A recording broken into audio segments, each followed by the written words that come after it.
So hi friends, welcome back to another video. నేను మీ సునీల్, మీరు చూస్తున్నారు సునీల్ టెక్నాలజీ. సో ఫ్రెండ్స్, ఈ రోజు మనం ఈ వీడియోలో 2024 సంబంధించిన KTM డ్యూక్ 200 యొక్క కంప్లీట్ రైడ్ రివ్యూ మీకు ఎక్స్ప్లెయిన్ చేస్తాను. ఆల్రెడీ నేను ఈ బైక్ యొక్క కంప్లీట్ వాకర్ రివ్యూ అనేది అప్డేట్ చేస్తాను. వాకర్ రివ్యూలు ఏంటంటే దీని యొక్క ప్రైస్ కానీ ఫీచర్స్ కానీ మీకు ఎక్స్ప్లెయిన్ చేయడం జరుగుతుంది. రైడ్ రివ్యూలో ఏంటంటే నేను ఈ బైక్ని ఇప్పుడు రైడ్ తీసుకెళ్తాను. రైడ్ తీసుకెళ్ళి నా రైడ్ ఎక్స్పీరియన్స్ అంతా మీతో షేర్ చేసుకుంటాను. అలాగే దీంట్లో ఉన్న ప్రోస్ ఏంటి, కాన్స్ ఏంటి, ఎవ్రీథింగ్ కూడా మనం 1 by 1 క్లియర్గా అయితే మాట్లాడుకుందాం. సో ఇక లేట్ చేయకుండా మరి రైడ్ స్టార్ట్ చేద్దాం. రైడ్ స్టార్ట్ చేసే ముందు మీలో ఎంతమంది KTM లవర్స్ ఉన్నారో కింద కామెంట్ సెక్షన్లో కామెంట్ చేయండి. అలాగే KTM లవర్స్ అందరూ కూడా వీడియో లైక్ చేయండి. అలాగే మీలో ఇంకెవరైనా మన ఛానల్ని సబ్స్క్రైబ్ చేసుకొని చూస్తే మాత్రం కింద ఛానల్ సబ్స్క్రైబ్ బటన్ అయితే ఉంటుంది, దాన్ని క్లిక్ చేసుకుని పక్కన నోటిఫికేషన్ బెల్ అనేది యాక్టివ్ చేసుకోండి. ఇక లేట్ చేయకుండా రైడ్ అనేది స్టార్ట్ చేద్దాం. సో ఫస్ట్ ఈ బైక్ మీద ఎక్కువ కూర్చోగానే నాకు నచ్చింది ఏంటంటే ఈ బైక్ యొక్క హ్యాండిల్ బార్ యొక్క కంఫర్ట్ అని చెప్పొచ్చు. దీంట్లో కంప్లీట్గా single piece metal curved handle bar మనకి దీంట్లో ప్రొవైడ్ చేస్తున్నారు.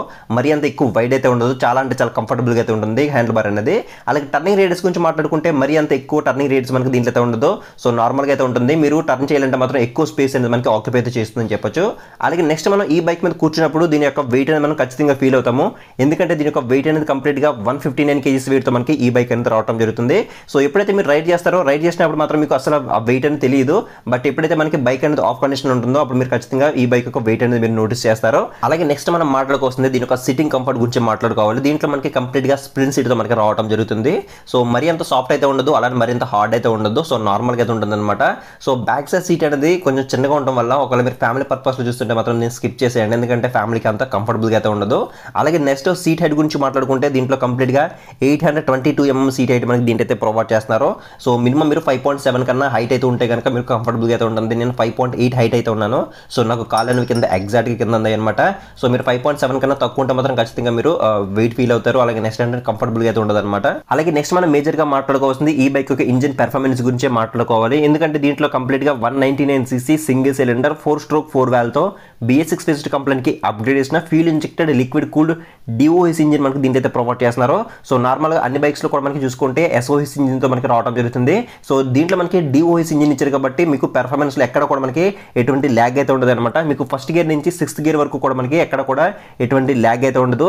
సో మీకు ఇనిషియల్ పికప్ కానీ, మిడ్ ఎండ్లో కానీ, టాప్ ఎండ్లో కానీ ఎక్కడ కూడా మనకి ల్యాగ్ అయితే ఉండదు అనమాట. సో మీకు మంచి ఎక్స్పీరియన్స్ అయితే ఉంటుంది, ఎక్కడ కూడా మీరు డిసప్పాయింట్ అయితే అవ్వరనమాట.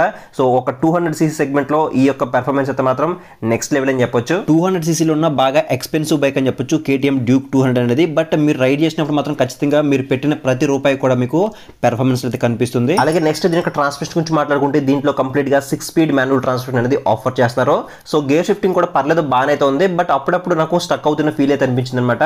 సో కొంచెం హార్డ్ అయితే అనిపిస్తుంది. సో మేబీ ఇన్ ఫ్యూచర్ లో దీన్ని అప్డేట్ చేసే అవకాశం అయితే ఉంది. అలాగే నెక్స్ట్ ఏమైనా హీటింగ్ ఇష్యూస్ ఉన్నాయని మాట్లాడుకుంటే కనుక హీటింగ్ ఇష్యూ అయితే ఏమీ లేవని చెప్పొచ్చు. ఎందుకంటే మనకి దీంట్లో కంప్లీట్ గా లిక్విడ్ కూల్ ఇంజిన్ మనకి ప్రొవైడ్ చేస్తున్నారు. సో DOS ఇంజిన్ కాబట్టి మరి అంత ఎక్కువ హీట్ అయితే ఏమీ జనరేట్ చేయట్లేదు. సో లిటిల్ బిట్ హీట్ అయితే వస్తుంది, కానీ మరి అంత చెప్పుకోదగ్గ హీట్ అయితే మనకి హీటింగ్ ఇష్యూ అయితే ఏమీ లేవని చెప్పొచ్చు. అలాగే ఎటువంటి వైబ్రేషన్స్ ఉన్నాయని మాట్లాడుకుంటే సో వైబ్రేషన్స్ కూడా మనకి ఎటువంటి వైబ్రేషన్స్ అనేవి దీంట్లో లేవని చెప్పొచ్చు. ఎందుకంటే దీంట్లో కంప్లీట్ గా మనకి స్ప్లింట్ ట్రెల్లిస్ ఫ్రేమ్ మనకి దీంట్లో యూజ్ చేశారు. ఇది మనకి KTM వల్ల ఓన్ పేటెంట్ అని చెప్పొచ్చు. సో స్ప్లింట్ ట్రెల్లిస్ ఫ్రేమ్ ఉండడం వల్ల మనం ఎంత టాప్ స్పీడ్ రైడ్ చేసినా కానీ మనకి ఎక్కడ కూడా ఎటువంటి వైబ్రేషన్స్ అనేవి లేకుండా మనం స్టేబుల్ గా మనం బైక్ అనేది రైడ్ అయితే చేయొచ్చు. ఈ స్ప్లింట్ ట్రెల్లిస్ ఫ్రేమ్ లో ఉన్న ఒక మేజర్ అడ్వాంటేజ్ ఏంటంటే ఇన్ కేసు బైక్ కి ఏదైనా యాక్సిడెంటల్ డ్యామేజ్ జరిగితే కనుక, ఒకవేళ ఫ్రంట్ సెక్షన్ లో జరిగినట్టయితే కనుక మనకి బ్లాక్ కలర్ కనిపిస్తుంది కదా ఫ్రేమ్ అనేది. సో అది మాత్రమే మనకి మారిస్తే సరిపోతుంది. అలాగే ఒకవేళ బ్యాక్ సెక్షన్ లో డ్యామేజ్ అయితే కనుక ఇక్కడ మనకి ఆరెంజ్ కలర్ లో కనిపిస్తుంది కదా, ఇది ఒకటి మాత్రమే మనకి మారిస్తే సరిపోతుంది. సో ఏంటంటే కంప్లీట్ గా మనం సెట్ అంతా మార్చిన అవసరం లేకుండా సో ఏ పార్ట్కి ఆ పార్ట్ మనం మార్చుకునే అవకాశం అయితే ఉంది. దీనివల్ల ఏంటంటే మనకి మెయింటెనెన్స్ కాస్ట్ అనేది మనకి తక్కువ అయితే అవుతుంది. ఇది ఒక మేజర్ అడ్వాంటేజ్ మనం దీంట్లో అయితే నోటీస్ చేయొచ్చు. అలాగే నెక్స్ట్ మనం ఈ బైక్ టైర్స్ అండ్ బ్రేక్స్ గురించి మాట్లాడుకుంటే టైర్స్ డిపార్ట్మెంట్ లో ఫ్రంట్ సైడ్ 110/70 నుంచి ట్యూబ్లెస్ ఎల్లో వీల్స్ అనేవి ఆఫర్ చేస్తున్నారు. అలాగే బ్యాక్ సెక్షన్ లో 150 సెక్షన్ టైర్ అనేది ఆఫర్ చేస్తున్నారు. బ్రాడ్ టైర్స్ అనేవి దీంట్లో మనకి ఆఫర్ చేయడం వల్ల రోడ్ గ్రిప్ అనేది మనకి ఎక్సలెంట్ అయితే ఉంది. సో మనం కార్నరింగ్ చేసినప్పుడు కూడా మనం ఎక్కడైనా స్కిడ్ అయి పడిపోతామన్న ఫీల్ అయితే ఉండదు అనమాట. చాలా కంఫర్టబుల్ గా మనం రైడ్ అనేది చేయొచ్చు. దీంట్లో మనకి రేడియల్ టైర్స్ ఇవ్వడం వల్ల మంచి రోడ్ గ్రిప్ అని మనకి మెయింటైన్ చేస్తుందని చెప్పొచ్చు.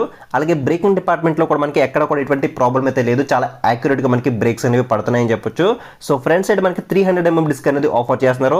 అలాగే బ్యాక్ సెక్షన్ లో 230 mm డిస్క్ అనేది ఆఫర్ చేస్తున్నారు. డ్యూయల్ ఛానల్ ABS తో మనకి ఈ బైక్ అనేది రావడం జరుగుతుంది. అలాగే బైబ్రీ క్యాలిపర్స్ మనకి దీనిలో అయితే ఆఫర్ చేయడం జరిగింది. అలాగే నెక్స్ట్ దీంట్లో మనకి సూపర్ మోటో ABS అనేది ఆఫర్ చేస్తున్నారు. దీనివల్ల ఏంటంటే బ్యాక్ సైడ్ ABS అనేది మనం కావాలనుకుంటే ఆఫ్ చేసుకునే విధంగా మనకి దీంట్లో సూపర్ మోటో ABS అనేది ఆఫర్ చేస్తున్నారు. అలాగే నెక్స్ట్ దీని యొక్క టాప్ స్పీడ్ గురించి మాట్లాడుకుంటే ఇక్కడ నేను ఎటువంటి టాప్ స్పీడ్ టెస్ట్ అయితే చేయట్లేదు, ఎందుకంటే ఇది మనకి షోరూమ్ వెహికల్. సో ఇక్కడ మనకి స్పీడోమీటర్ వైర్ అనేది డిస్కనెక్ట్ ఇచ్చారు కాబట్టి నేను ఎటువంటి టాప్ స్పీడ్ టెస్ట్ అనేది చేయట్లేదు అనమాట.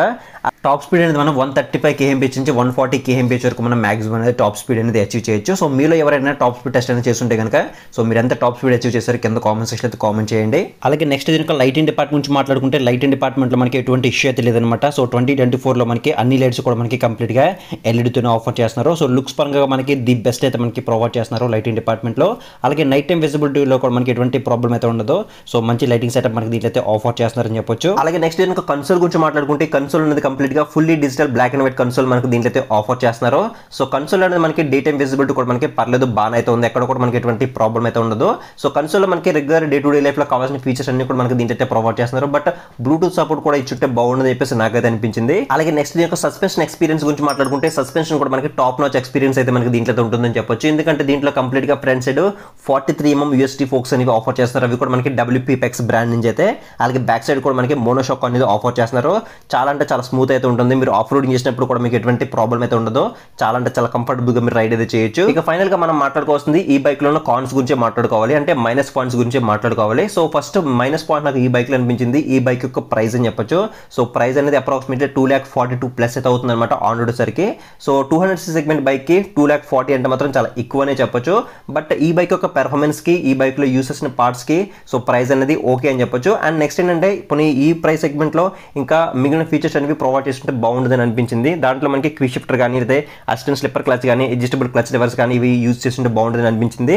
హజార్ లైట్ స్విచ్ మనకి మిస్ అవుతుంది. అలాగే హెడ్ ల్యాంప్ అనేది ఆన్ ఆఫ్ చేసుకోవడానికి ఈ ఆప్షన్స్ అన్నీ మనకి మిస్ అవుతున్నాయి. అలాగే కన్సోల్ కూడా మనకి ఇంకా పెద్ద సైజ్ కన్సోల్, కలర్ కన్సోల్ కానీ ఇంకా బ్లాక్ అండ్ వైట్ కన్సోల్ అయినప్పటికీ పెద్ద కన్సోల్ ఇచ్చింటే బాగుంటుంది అనిపిస్తుంది నాకు అది అనిపించింది.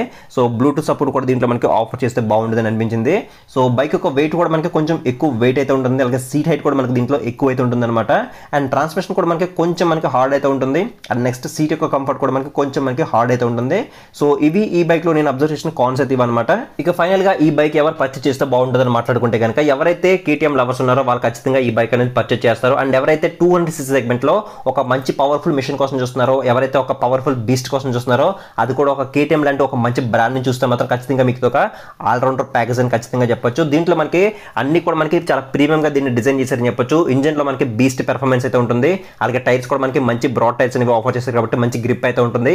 అలాగే మంచి బ్రేకింగ్ ఎక్స్పీరియన్స్ అయితే ఉంటుంది. అలాగే నెక్స్ట్ మంచి సస్పెన్షన్ ఎక్స్పీరియన్స్ అయితే ఉంటుంది. సో ఓవరాల్ గా చూసుకుంటే ఇది ఒక ఆల్రౌండర్ బైక్ అని చెప్పొచ్చు. ఫ్యామిలీ పర్సన్స్ మాత్రం స్కిప్ చేసి సో యూత్ అంతా కూడా కొనదగ్గ బైక్ అని చెప్పొచ్చు ఈ KTM Duke 200 అనేది. సో ఇది ఫ్రెండ్స్ మొత్తానికి అయితే 2024 సంబంధించిన KTM Duke 200 యొక్క కంప్లీట్ వాకర్ అండ్ రివ్యూ అవుతుంది అనమాట. మీకు ఇంకేదైనా డౌట్ ఉంటే కింద కామెంట్ సెక్షన్ లో కామెంట్ చేయండి, మీకు రిప్లై అయితే ఇస్తాను.